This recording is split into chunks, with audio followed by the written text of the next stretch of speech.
La parole est donc au groupe Front National Rassemblement Bleu Marine qui a été désigné par tirage au sort pour s'exprimer en premier, donc pour 10 minutes. Et je voulais simplement donc faire une petite introduction pour expliquer un petit peu tout ça, puisque nous avons bien pris en considération, il ne s'agit pas de manœuvre dilatoire, surtout pas, mais on voit bien que vous avez pris en considération les évolutions de la loi, la fusion de ces deux régions aussi, et notamment avec la création de la commission Méditerranée, ce qui est une excellente chose, et vous avez aussi pris en considération les exigences de M. Onesta, grand démocrate s'il en fut, qui pèse donc 10% des suffrages et à qui vous avez donné donc toute latitude au sein de cette assemblée, ce qui donne vraisemblablement, qui débouche sur des petits arrangements entre amis qui nous posent certains problèmes, que ce soit d'un point de vue démocratique ou simplement légal. Notamment par exemple par le remboursement des frais, les réunions de groupe, etc.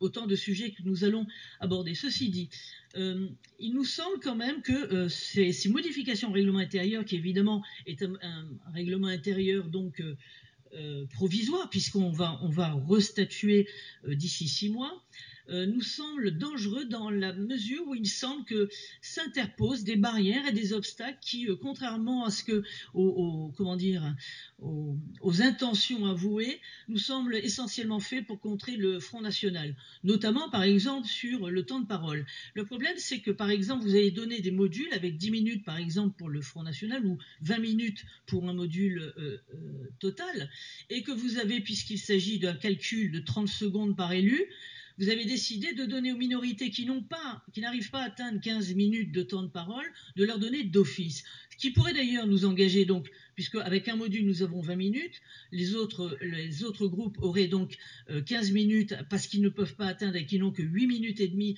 de temps de parole, ce qui pourrait d'ailleurs nous engager à scinder notre groupe, à faire 10 fois 4 groupes, enfin 10 groupes de 4 membres ou 4 groupes de 10 membres, ce qui nous permettrait de multiplier à l'envi les temps de parole. Ceci dit, c'est pour vous dire jusqu'où on peut pousser la perversité. La compromission permanente que vous êtes en train d'engager, selon nous, va avoir un coût qui nous paraît dangereux. Ceci dit, je pense aussi que, comme M. Onesta vient de nous le développer, ce bureau des assemblées nous semble illégitime, illégal, et coupe dangereusement le lien entre la collectivité et le peuple, parce que je vous rappelle qu'au sortir des urnes, il y a une représentation qui siège aujourd'hui et qu'il faut prendre en considération. Si ce bureau des assemblées est interdit à ce que vous appelez la minorité, c'est-à-dire à l'opposition, vous remettez en question le principe de la démocratie et de la représentativité. Encore un point sur les procédures et les investitures partisanes, notamment dans le cadre des organismes extérieurs. C'est pourquoi nous avons aussi déposé des amendements sur ce point et nous présenterons notre liste, parce qu'il n'est pas admissible que vous refusiez de façon totalement arbitraire donc, et partisane au Front National d'avoir légitimement et proportionnellement des représentants dans tous les organismes.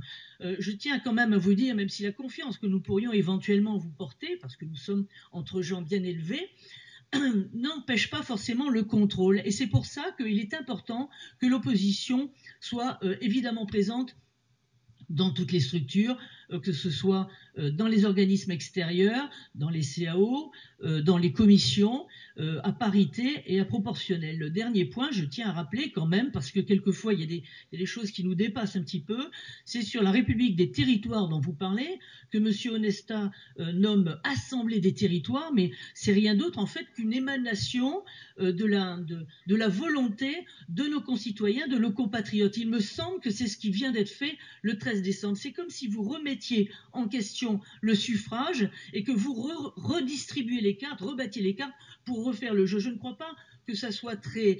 D'abord, c'est onéreux et que ça soit très honnête vis-à-vis de nos électeurs et de vos électeurs. Je pense que c'est une négation du suffrage et que tout ça doit forcément, l'exercice de notre institution, de se faire sur le principe sacro-saint de la proportionnelle et de la représentativité de toutes les sensibilités qui siègent dans cet hémicycle. Donc nous avons à cœur de faire entendre la voix de nos électeurs. Je vous engage à le faire et je pense effectivement que le règlement intérieur que vous nous présentez n'est pas tout à fait dans la logique dont vous parliez tout à l'heure, avec plus de partage. D'autre part, il y a aussi une problématique que vous avez mise en place avec cette fusion, qui est celle de la distance, et qui n'est pas prise en compte non plus dans le cadre de ce règlement intérieur, et le statut des élus dont vous parliez tout à l'heure, notamment à la formation, qui d'ailleurs me semble largement amputée et sur lequel nous ne sommes pas d'accord. C'est pour ça que je me propose de passer la parole à mon collègue Jean-François Fons qui va vous présenter un amendement. J'en présenterai quelques autres, et ensuite Julien Sanchez.